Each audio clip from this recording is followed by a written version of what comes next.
Hello नमस्ते सबैजनालाई हाम्रो च्यानल बैंकिङ प्रिपरेसनमा आज हामीले यस भिडियोमा लोकसेवा तयारी सामग्री विषयगत प्रश्न उत्तर लिएर आएका छौं र यो सम्पूर्ण जानकारी आजको गोरखापत्र अर्थात् 2078 मङ्सिर 8 गते बुधबारको गोरखापत्रबाट लिएको हो र आजका प्रश्नहरू रहेका छन्। पहिलो प्रश्न रहेको छ नेपालको निजामती सेवाका सबल पक्षहरू के हुन् लेख्नुहोस्। दोस्रो प्रश्न नेपालमा वित्तीय संघीयता अन्तर्गत राजस्वको अधिकार के कसरी व्यवस्थित गरिएको छ उल्लेख गर्नुहोस्। प्रश्न नम्बर 3 नेपालमा भ्रष्टाचार नियन्त्रण हुन नसक्नुका कारणहरूबारे चर्चा गर्नुहोस्। प्रश्न नम्बर 4 अन्तर्राष्ट्रिय विकास सहायता परिचालनका क्षेत्रहरू के छन् लेख्नुहोस्। प्रश्न नम्बर 5 कर्मचारी तन्त्रका आधारभूत विशेषताहरू के हुन् चर्चा गर्नुहोस्। नेपालमा विभागीय मन्त्री राज्य मन्त्रीले वहन गर्नुपर्ने वित्तीय उत्तरदायित्वका विषय के हुन् उल्लेख गर्नुहोस्।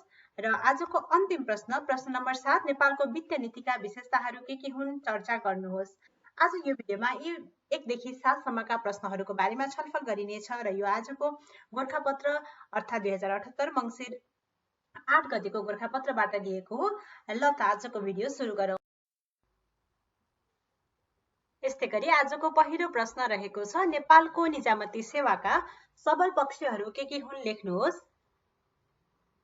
राजनीति प्रति तटस्थ र सरकारका नीति तथा कार्यक्रम प्रति प्रतिबद्ध रहेको नेपालको निजामती सेवाका सबल पक्षहरू निम्न अनुसार उल्लेख गर्न सकिन्छ।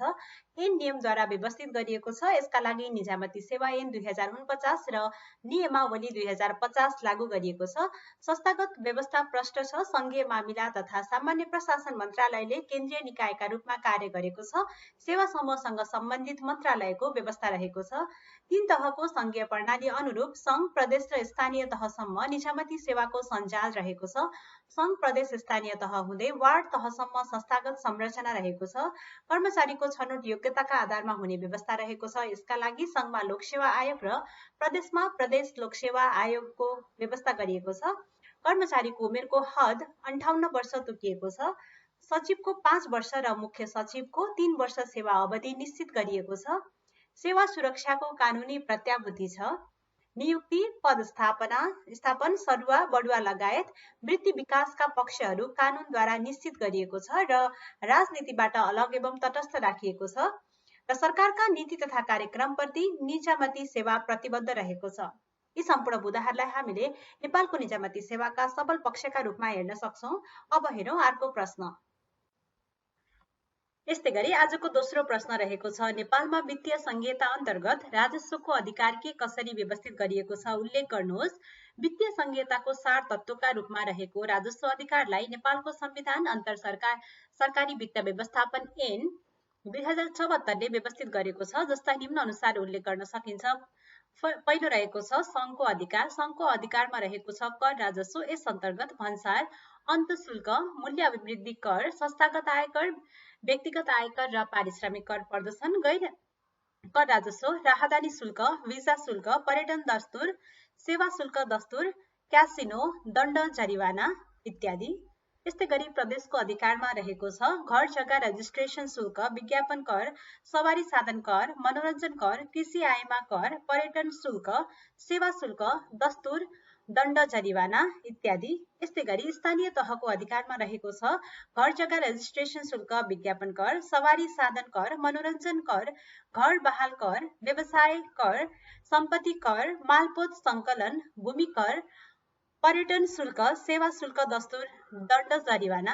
यस्तै गरी 3 तहको साझा अधिकारमा रहेको छ पर्यटन शुल्क, सेवा शुल्क दस्तुर, दण्ड, जरिवाना, प्राकृतिक स्रोतबाट प्राप्त रोयल्टी र साझा सूचीका विषयमा कर लगाउने र उठाउने व्यवस्था नेपाल सरकारले निर्धारण गर्नेछ।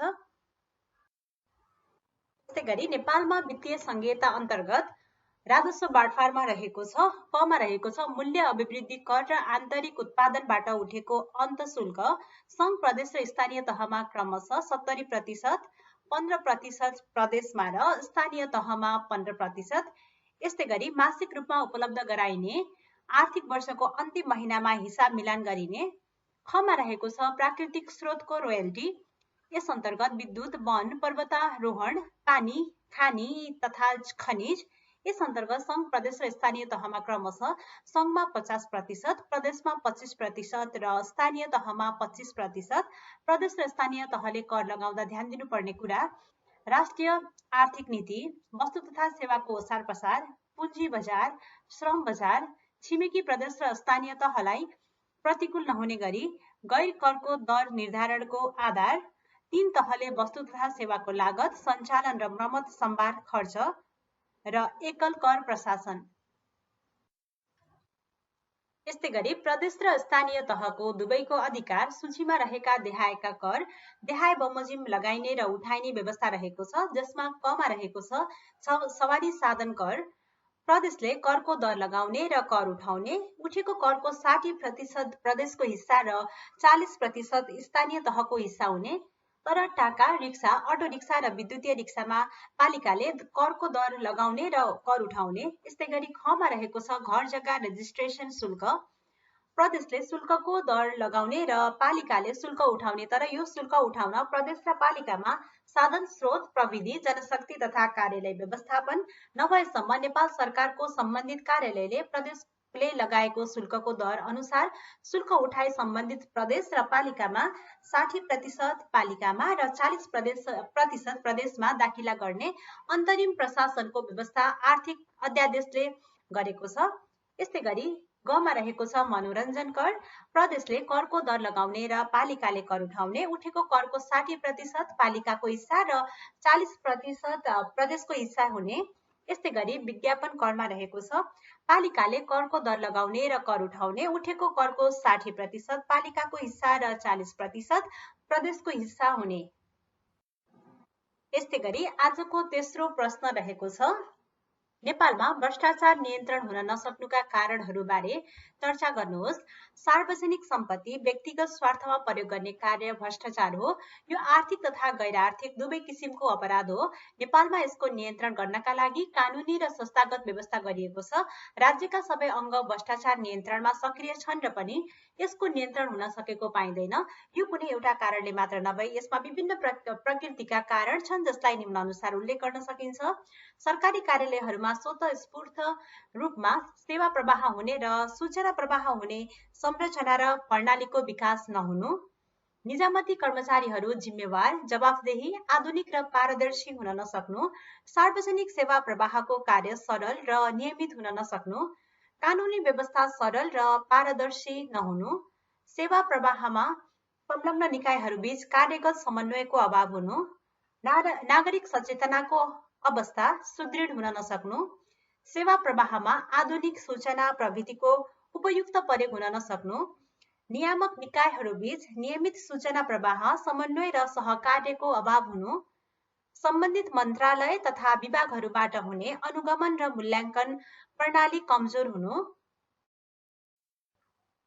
यस्तै गरी नेपालमा भ्रष्टाचार नियन्त्रण हुन नसक्नुका अन्य कारणहरू यस प्रकार रहेका छन्। सरकारी कार्यालयहरूको काम कारबाही सरल, स्वच्छ एवं पारदर्शी हुन नसक्नु, सेवा प्रवाह तथा विकास निर्माणमा सरकारवाला नागरिकको सार्थक सहभागिताको अभाव हुनु, सरकारी कार्यालयका सम्पूर्ण कार्यको प्रगति विवरण सार्वजनिक गर्ने कार्य संस्थागत हुन नसक्नु र मुलुकमा राजनीतिक तथा नीतिगत अस्थिरता कायम रहनु। यी सम्पूर्ण बुदाहरूलाई हामीले नेपालमा भ्रष्टाचार नियन्त्रण हुन नसक्नुका प्रमुख कारणहरूका रूपमा हेर्यौं। अब हेरौं अर्को प्रश्न। यस्तै गरी प्रश्न नम्बर 4, अन्तर्राष्ट्रिय विकास सहायता परिचालनका क्षेत्रहरू के छन् लेख्नुहोस्। समृद्ध नेपाल सुखी नेपालीको राष्ट्रिय आकांक्षालाई साकार पार्न तर्जुमा गरिएको अन्तर्राष्ट्रिय विकास सहायता परिचालन नीति 2076ले राष्ट्रिय आवश्यकता र प्राथमिकताका 8वटा क्षेत्रमा अन्तर्राष्ट्रिय विकास सहायता परिचालन गर्ने नीति लिएको छ, जुन निम्नानुसार रहेका छन्। पहिलो रहेको छ भौतिक पूर्वाधार निर्माण, शिक्षा, स्वास्थ्य, खानेपानी, सरसफाई, राष्ट्रिय उत्पादन तथा उत्पादकत्व वृद्धि, रोजगारी सिर्जना र गरिबी निवारण, विज्ञान तथा प्रविधिको विकास र हस्तान्तरण, वातावरण संरक्षण र जलवायु परिवर्तन, विपद व्यवस्थापन र सार्वजनिक, निजी, सहकारी र सामुदायिक क्षेत्रको क्षमता नपुगेको क्षेत्रमध्ये नेपाल सरकारले निर्धारण गरेको उपयुक्त क्षेत्र। यस्तै गरी प्रश्न नम्बर 5 मा रहेको छ कर्मचारी तन्त्रका आधारभूत विशेषताहरू के हुन् चर्चा गर्नुहोस्। सांगठनिक संरचनामा आबद्ध भई वैधानिक अधिकारको विवेकपूर्ण प्रयोग गरी निर्धारित लक्ष्य हासिल गर्ने कर्मचारीको पेशागत समूह कर्मचारी तन्त्र हो।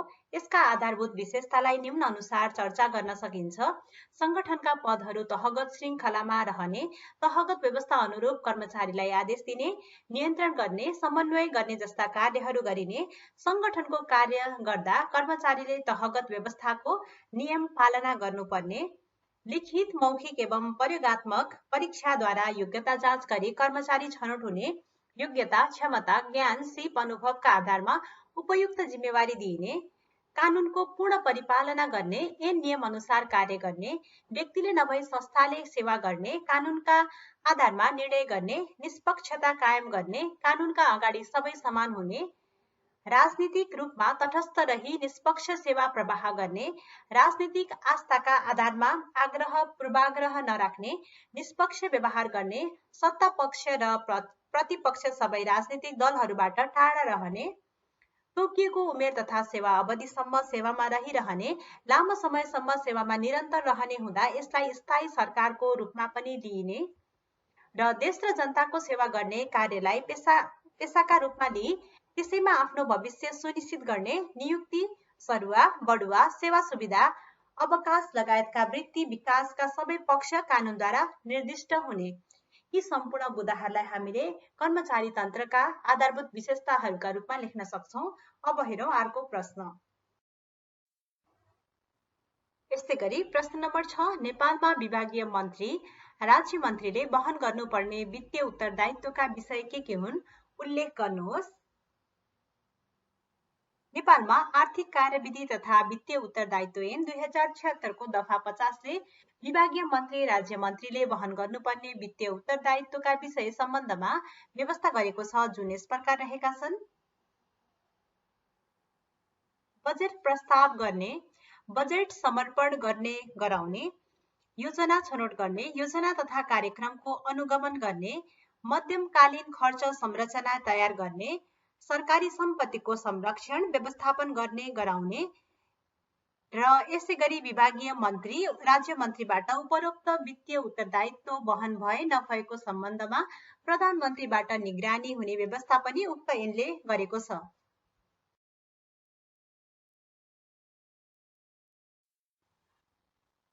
यस्तै गरी आजको अन्तिम प्रश्न अर्थात् प्रश्न नम्बर 7 नेपालको वित्त नीतिका विशेषताहरू के हुन् चर्चा गर्नुहोस्।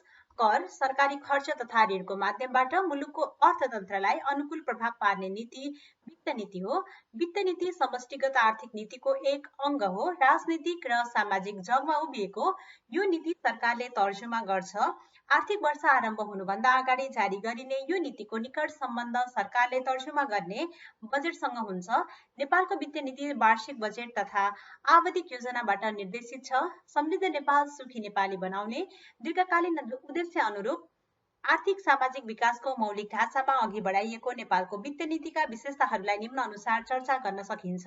आर्थिक वृद्धि, आर्थिक स्थायित्व तथा सामाजिक न्याय कायम गर्ने बहुल उद्देश्यहरू लिएको, वित्त नीति र मौलिक नीतिबीच समन्वय कायम गर्न खोजिएको, संघ, प्रदेश र स्थानीय तहबीच एकता, समन्वय र साझेदारी गर्ने, सहकारी र निजी क्षेत्रसँग सहकार्य गर्ने मार्गदर्शन लिएको, नागरिकका अत्यावश्यक आवश्यकताहरूको परिपूर्तिलाई समाजवादतर्फको यात्राको प्रस्थान बिन्दु बनाइएको, काम र रोजगारीलाई उच्च प्राथमिकतामा राखेर लक्षित कार्यक्रम सञ्चालन जस्तै प्रधानमन्त्री रोजगार कार्यक्रम, सामाजिक सुरक्षा भत्तालाई निरन्तरता दिँदै 70 वर्षभन्दा माथिका सबै ज्येष्ठ नागरिकको 1 लाख रुपैयाँको स्वास्थ्य बीमा शुल्क सरकारले बेहोर्ने,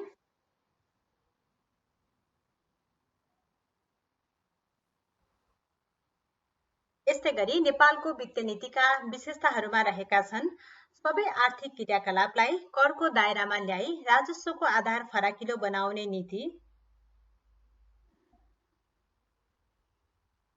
यस्तै गरी कर प्रणालीलाई थप प्रगतिशील र समन्वयिक, राजस्व प्रशासनमा सुधार, कर कानूनको पालना, कर छली तथा चुहावट नियन्त्रण, आर्थिक सामाजिक विकास, क्षेत्रीय समानता, मानव विकास, निजी क्षेत्र आकर्षित नहुने पूर्वाधार विकास क्षेत्रमा सरकारी खर्चमा बढी केन्द्रित, स्वच्छ, तटस्थ एवं पारदर्शी कर प्रणालीको विकास, स्वैच्छिक कर सहभागिताबाट कुल ग्राहस्थ उत्पादनसँग कर राजस्वको अनुपात बढाउँदै जाने नीति, गैर कर राजस्वलाई साधन परिचालनको महत्त्वपूर्ण स्रोतका रूपमा विकास, वैदेशिक सहायतालाई राष्ट्रिय बजेट प्रणाली मार्फत परिचालन, वैदेशिक सहायतालाई आर्थिक तथा सामाजिक पूर्वाधारको विकास, रोजगारी सिर्जना र उत्पादनशील क्षेत्रमा उपयोग गर्ने नीति, यस्तै गरी विदेशी अनुदान र ऋण विदेशी सहायता नीतिभित्र रहेर लिने र उपयोग गर्ने, वैदेशिक सहायता भन्दा वैदेशिक लगानीमा जोड दिने र आन्तरिक क्षमता वृद्धि गर्दै वैदेशिक सहायता माथिको परनिर्भरता घटाउँदै लैजाने व्यवस्था। यी सम्पूर्ण बुदाहरूलाई हामीले नेपालको वित्तीय नीतिका विशेषताहरूका रूपमा हेर्यौं। हवस् त आजको भिडियोमा यति नै। यस्तै महत्त्वपूर्ण जानकारीको लागि हाम्रो च्यानलसँग जोडिनुहोला र यदि तपाईहरू हाम्रो च्यानलमा पहिलो पटक आउनु भएको छ भने च्यानललाई सब्स्क्राइब गर्नुहोला र भिडियोलाई लाइक गर्न भने नबिर्सिनुहोला। धन्यवाद।